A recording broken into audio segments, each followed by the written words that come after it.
महाभारत में दानवीर कर्ण ने भगवान श्री कृष्ण को अपनी व्यथा सुनाई, अपनी समस्याएं गिनाने लगा कर्ण। पहली बात कर्ण ने भगवान श्री कृष्ण से कही कि मेरी मां ने मुझे जन्मते ही त्याग दिया। क्या यह मेरा अपराध था कि मेरा जन्म एक अवैध बच्चे के रूप में हुआ? दूसरी बात कर्ण ने भगवान श्री कृष्ण से कही कि आचार्य द्रोणाचार्य ने मुझे शिक्षा देने से मना कर दिया क्योंकि मैं क्षत्रिय नहीं था उनकी नजर में। क्या यह मेरा अपराध था? कर्ण ने तीसरी बात कही कि द्रौपदी के स्वयंवर में मुझे अपमानित किया गया कि मैं राज परिवार का हिस्सा नहीं हूं। क्या यह मेरा अपराध था? मुझे बार बार अपमानित किया गया। तो जवाब में, उत्तर में भगवान श्री कृष्ण ने कहा कि हे कर्ण, अब जरा ध्यान से सुनो। मेरा जब जन्म हुआ तो मेरा जन्म ही कारागार में हुआ। मेरे पैदा होते ही मृत्यु मेरी प्रतीक्षा कर रही थी। जिस रात मेरा जन्म हुआ उस रात मेरे माँ बाप से मुझे अलग होना पड़ा। जहां पहुंचा वहां हर वो काम करना पड़ा जो ग्रामीण क्षेत्रों में करना पड़ता है। गायों का गोबर अपने हाथ से उठाना पड़ा। मैं जब छोटा था, चल नहीं सकता था, तब मेरे ऊपर प्राणघातक हमले किए गए। मुझे मारने की बारंबार कोशिश की गई। ना मेरे पास शिक्षा थी, ना गुरुकुल था बचपन में, ना कोई महल था, ना कोई विशाल सेना थी, लेकिन तब भी मेरा मामा मुझे अपना सबसे बड़ा शत्रु मानता था। और जरासंध के प्रकोप की वजह से फिर मुझे यमुना पार से चलकर समुद्र किनारे द्वारका में जाकर बसना पड़ा, अपने परिवार को ले जाकर। मेरे भी जीवन में चुनौतियां लगातार रहीं, अन्याय होता रहा। जीवन में कितनी बार अन्याय हो रहा है ये महत्वपूर्ण नहीं है। जीवन में कितनी बार अपमानित किया जा रहा है ये महत्वपूर्ण नहीं है। महत्वपूर्ण यह है कि आप उस अपमान का, उस अन्याय का जवाब कैसे देते हैं। आपके पास कितना ज्ञान है जिसका आप इस्तेमाल करते हैं और इन सब चुनौतियों को पार करते हुए आगे बढ़ते हैं, क्योंकि जीवन तो भगवान का भी सरल नहीं था।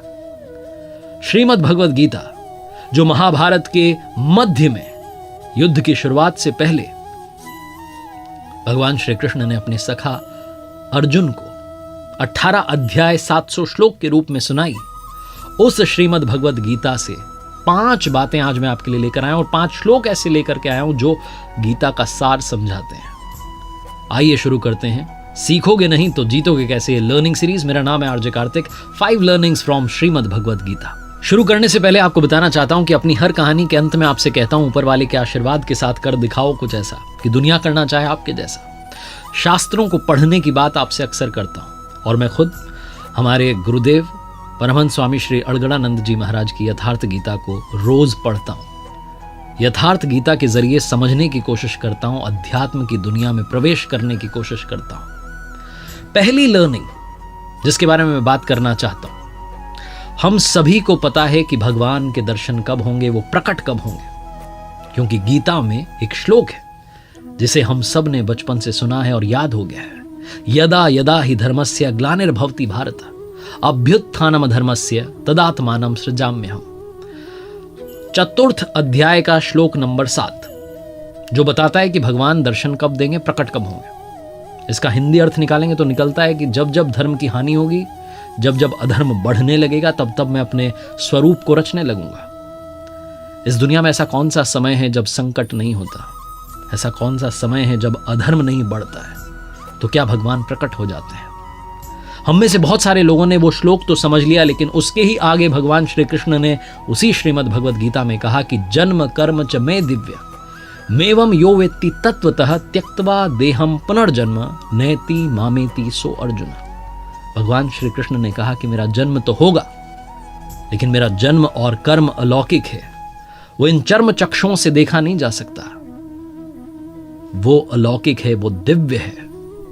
उस दर्शन के लिए आपको निर्मल होना होगा। उस दर्शन के लिए आपको मोक्ष प्राप्ति के रास्ते पर चलना होगा। और वो रास्ता क्या है वो भी भगवान श्री कृष्ण ने श्रीमद् भगवद गीता में बताया। ओमित्येकाक्षरं ब्रह्म व्याहरन् मामनुस्मरन्। ओम का जप, मेरा ध्यान, यही वो रास्ता है जिसके जरिए, जिस रास्ते पर चलकर आप उन प्रभु के दर्शन पा सकते हैं। दूसरी बात श्रीमद् भगवद गीता का सार समझाती है श्रद्धा। प्रभु के दर्शन करने हैं, उस रास्ते पर चलना है तो श्रद्धा बहुत आवश्यक है। भगवान श्री कृष्ण ने चतुर्थ अध्याय में श्लोक 39 में कहा, श्रद्धावान लभते ज्ञानम तत्परः संयतेन्द्रियः ज्ञानम लब्ध्वा पराम शांति म चिरेणाधिगच्छति। वो कहते हैं कि श्रद्धा रखने वाले मनुष्य जो हैं, जो अपनी इंद्रियों पर संयम रखते हैं, जो तत्परता से अनन्य भाव से मेरी साधना करते हैं, वो मुझे यानी परम शांति को प्राप्त होते हैं। भगवान श्री कृष्ण ने आगे श्रीमद् भगवद गीता में 9वें अध्याय में श्लोक 26 में एक बात और कही कि पत्र पुष्प फल जल जो भी अर्पण कर रहा है श्रद्धा भाव से, उसे मैं प्रेम सहित स्वीकार करता हूं। और कहा है कि भाव बस्य भगवान सुख निधान करुणा भवन। वो सुख के भंडार हैं, वो करुणामयी हैं, लेकिन वो भाव के वश में हैं। जहां भाव है वहां भगवान है। ये दूसरी जो लर्निंग है सिखाती है कि श्रद्धा के साथ, समर्पण के साथ उस परमात्मा की पूजा करना बहुत जरूरी है। जहां आपका भाव डगमगाया कि काम नहीं बन रहा है, आप कहीं और चला जाता हूं, किसी और दरवाजे को खटखटाता हूं, वहीं सारा खेल गड़बड़ हो जाता है। इसलिए श्रद्धा में कमी मत आने देना। तीसरी बड़ी बात जो समझने वाली और सीखने वाली है श्रीमद् भगवद गीता में 6ठे अध्याय के 5वें श्लोक में भगवान श्री कृष्ण ने कहा, उद्धरेदात मनात्मानम नात्मानम वसादयेत आत्मेव ह्यात्मनो बंधुरात्मेव रिपुरात्मना।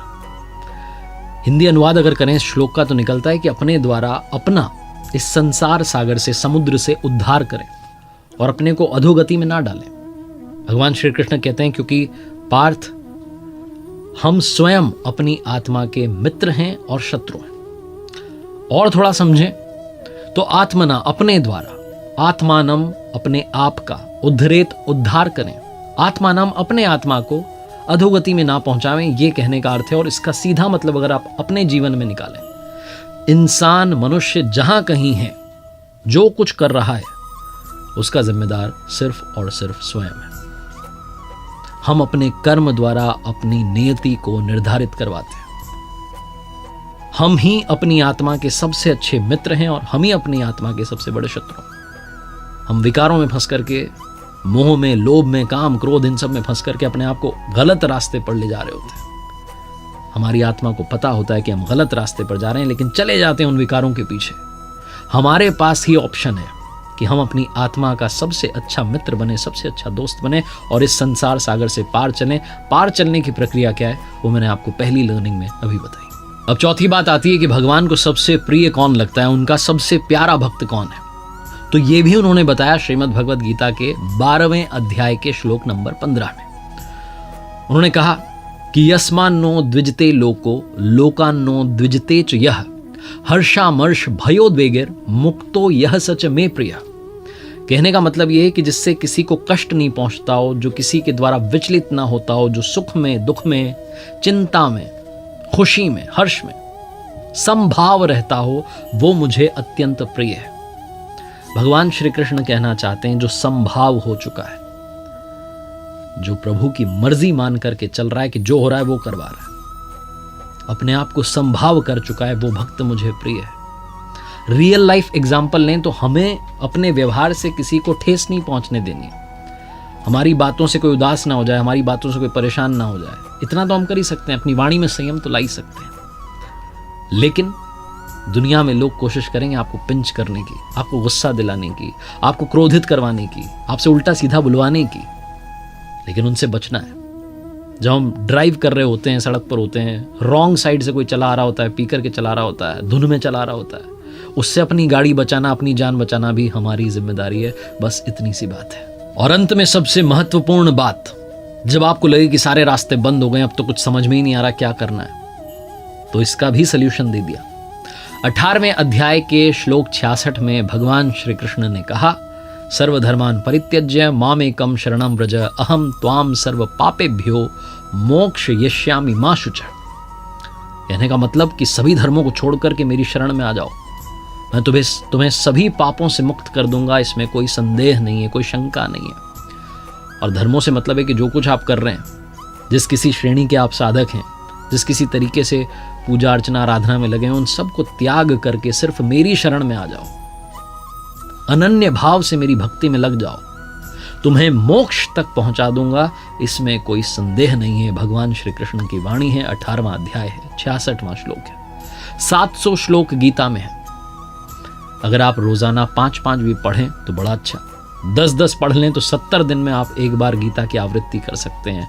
और जितनी बार आप श्रीमद् भगवद गीता को पढ़ेंगे उतनी बार आप कुछ नया सीखेंगे, और जितनी बार आप पढ़ेंगे उतनी बार आपका मन करेगा उस रास्ते पर चलने का, और आप धीरे धीरे चलना शुरू करेंगे। और एक बार चलना शुरू कर दिया तो फिर पीछे मुड़ने की जरूरत नहीं पड़ेगी। अपने आप वो आपकी जिम्मेदारी, आपके योगक्षेम की जिम्मेदारी अपने कंधों पर उठा लेंगे।